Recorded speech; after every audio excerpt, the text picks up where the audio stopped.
Greetings to all our viewers everywhere around the world. This is Rolan Foundation show, and my name is Taraoluwa Peace. Right here in the studio with me is a distinguished personality, a mother, and an educator, Mrs. Bukola Akinkuole. Thank you very much. So, Madam, today we're going to be discussing NGOs in Nigeria. Thank you. And we're discussing their sustainable development and how the plan is to get it to everywhere.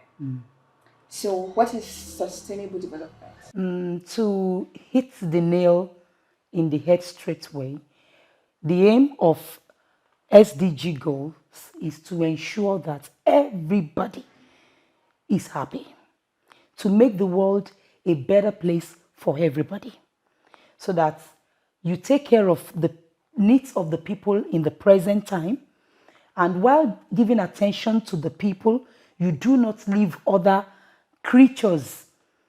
You do not leave other creatures. So sustainable development is meeting the present needs of the people and at the same time not compromising the ability of the future generation to meet their own needs as well.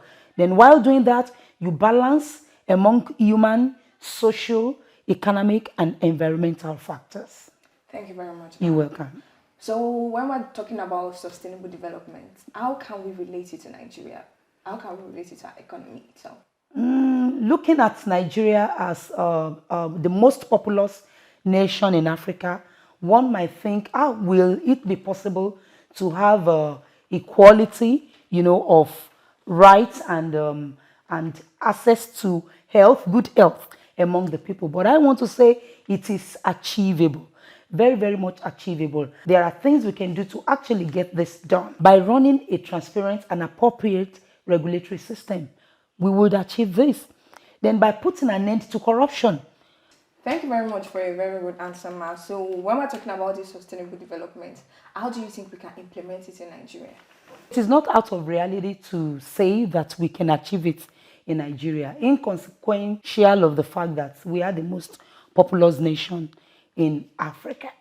Now, with transparency and appropriate regulatory system, eradication of corruption, then if we have workable policies that can actually get to people and give back to the government, you understand? So by the time we put all this in place, and even above all this, by the time we all take responsibility on people, lives, the ecosystem, our environment, by the time we take up responsibility, we get it done. We don't leave this to the government alone. The government alone cannot achieve it. Okay. So it is a responsibility that is open to every one of us. So by the time we are educated and reorientated to see it that way, then it is achievable. It is very, very much achievable. Thank you very much, Ma, for a very wonderful answer. You're welcome. So when we're talking about achieving these sustainable development goals in Nigeria, what is the part of the NGOs in it? Like, what's their input? Thank you very much. The other time I was saying that we all should take up the responsibility, and that is by way defining what NGO stands for. Okay. So by NGO, non-governmental organization, it is taking up that responsibility now, not just when it comes, but taking it up as a whole duty. You understand? A group of people coming together, or it could even be a singular person like we have in Roland. You look all around and see, where do I come in? What can I do to help the system? What can I do to help the people? What can I do to help my environment?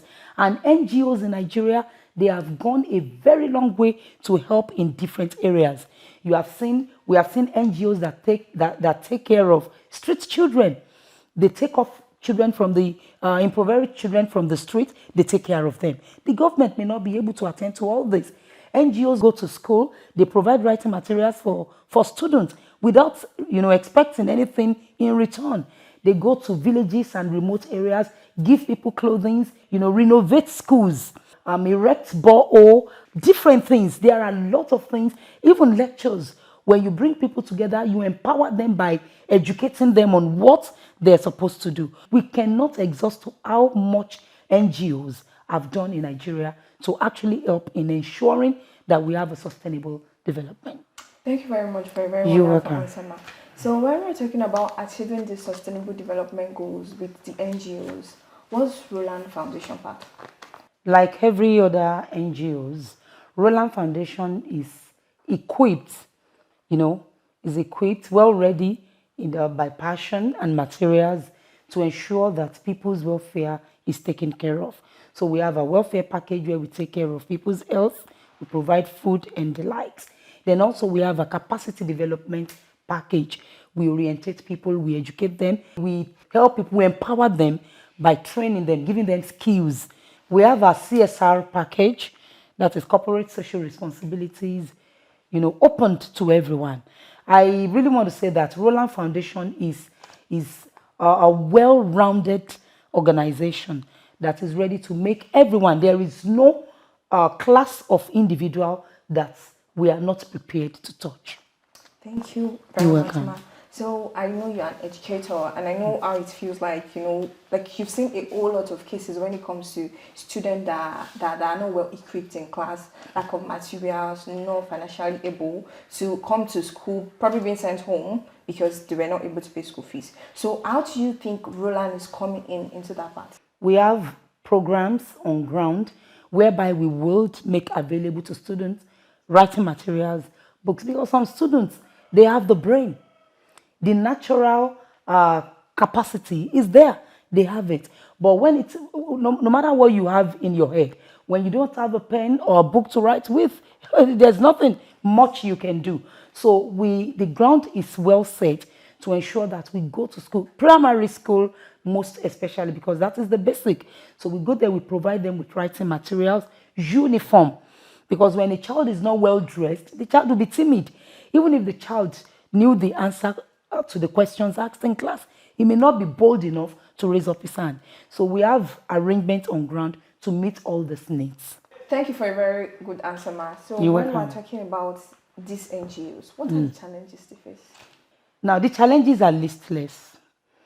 The first I want to talk about is funding.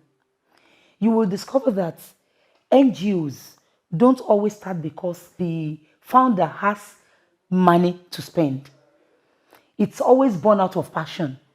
So there is no way that the passion is always heavier than what you have in your purse, because by the time you start, that is when you would know the enormity of the needs of the people. When you have food for 10 people and you just announce you want to give people food packages, by the time you finish calling people, you see 100 people coming. So funding is always a challenge, a very big challenge, you understand. And most of the time, NGOs would want to depend on donors. And what donors give do not come in regularly.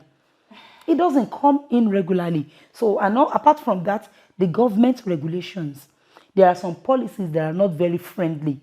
NGOs must get registered. Registering your NGO is very, very paramount, because without such, you cannot access certain funds from certain bodies. So, and to get this registration done, at times, it takes a very longer time to get it done. And you would have to spend money.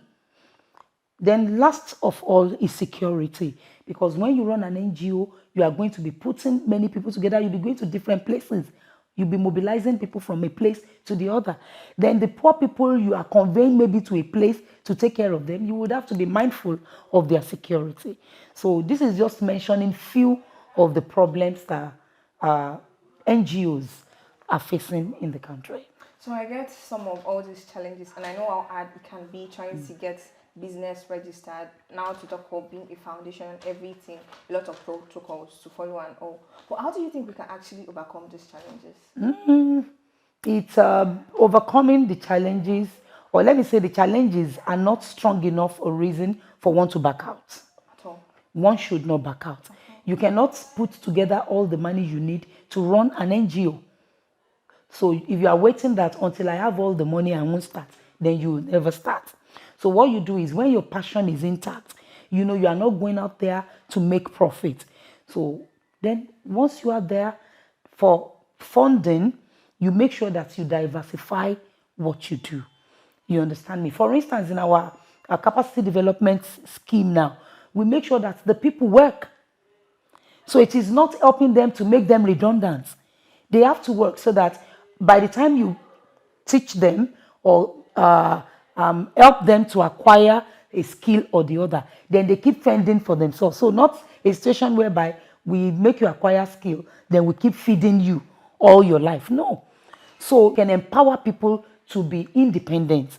So when you empower people to be independent, their troubles will be off your shoulders. Then in that wise, the funding would not be a big problem. Then get registered as much as one can. That is for NGOs. NGOs should get registered so that we can access. There are certain funds and grants so that NGOs can access such funds. Therefore, security. We are not supposed to wait for the government to secure our lives for us. So we should endeavor to look for how we can get the lives of people, the staff and the people we're working with, how we can get their lives secured. In conclusion, ma'am, do you think the influence of these NGOs, do you think they are significant? Very, very apparent.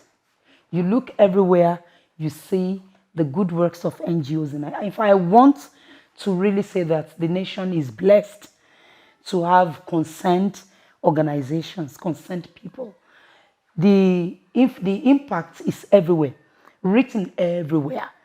Written everywhere, you see structures in schools built by organizations, non-governmental organizations. You see houses for lepers, houses for homes, street kids, for widow. They have done a lot and they are still doing much. So I really want to give it to NGOs in Nigeria.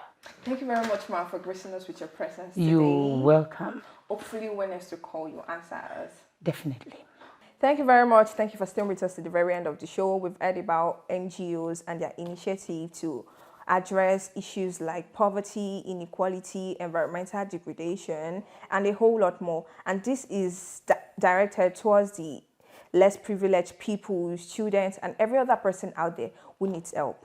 We at Rolan Foundation, we are concerned with creating a better life for you with a smile.